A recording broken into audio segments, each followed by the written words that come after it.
And LAPD Deputy Chief Emada Tingirides joining us now on the phone. And Deputy Chief, forgive me if I mispronounced your name there, but thank you so much for joining us here on the air as we continue to watch this unfold. We see deputies down there, but we also see LAPD officers. Tell us exactly what the plan is right now. We last saw these protesters marching just past your headquarters there in downtown. Yes, thank you for having me. The plan now is to get compliance from the group. We did declare an unlawful assembly and provided clear direction on where we wanted these individuals to go. There's a small group of individuals that have refused to abide by that direction. And as you can see, we've been able to mitigate the crowd on Spring Street. We have another crowd that we're working on Alameda. This event today, ranging from 20 to 30,000 at its peak, was peaceful. And a small group of agitators had high ground on a pedestrian overcross bridge and began throwing rocks and bottles and projectiles at our officers. At that time, we declared an unlawful assembly, and we began utilizing crowd control tactics to push that group. What you're seeing on television now are fractions of groups that have broken off throughout the pocket of that federal complex, and our officers have been working through those groups and attempting to gain compliance and get them to leave the area. That's some video that we shot earlier when things were getting a little bit more contentious. Deputy Chief, how do you plan for groups like this, who are going to organize and get together and just sort of want to ruin things for everybody? Because this was really supposed to be a peaceful protest, and for most of the day, it absolutely was. It was, and over the past week, we've seen this happen. We've had peaceful protests and then agitators that have their own mission and their own plan intercede into these peaceful crowds, and they begin to wreak havoc.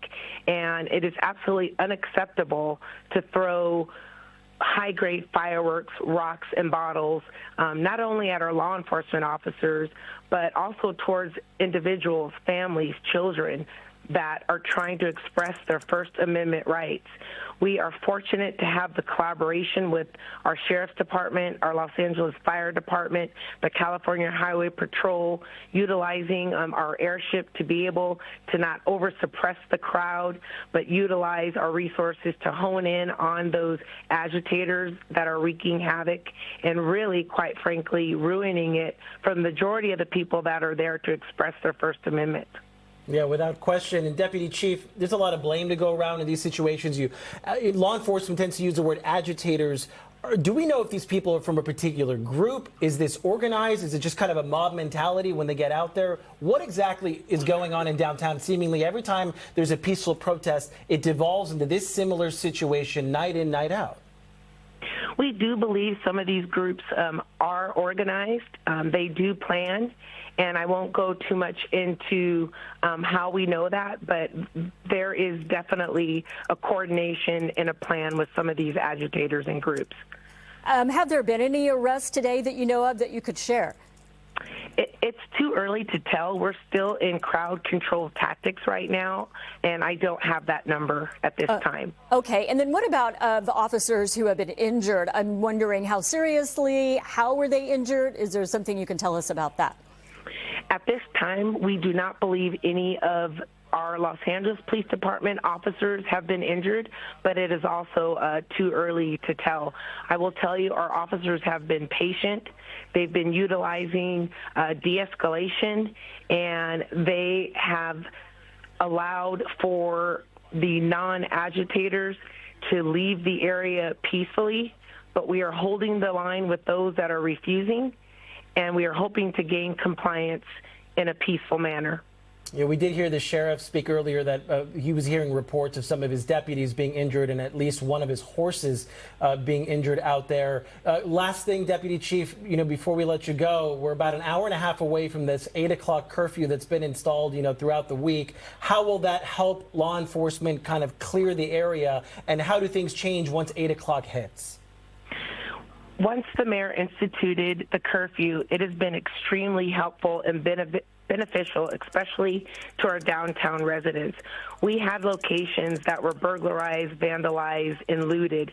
Since the mayor instituted the curfew, we have gone 4 days now without a burglary or looting incident in the downtown Los Angeles area. Our officers are practicing spirit of the law.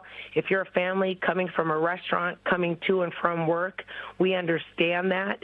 The curfew was put in place for those bad actors that are coming into our community and attempting to disrupt the peace of our downtown residents. And I know you do everything to try not to have to put a curfew into place, but it really seems to have paid off, at least this week. So the goal is to have everyone safe. Deputy Chief Emada Tingirides, thank you for joining us right now, and thank you to all of your departments.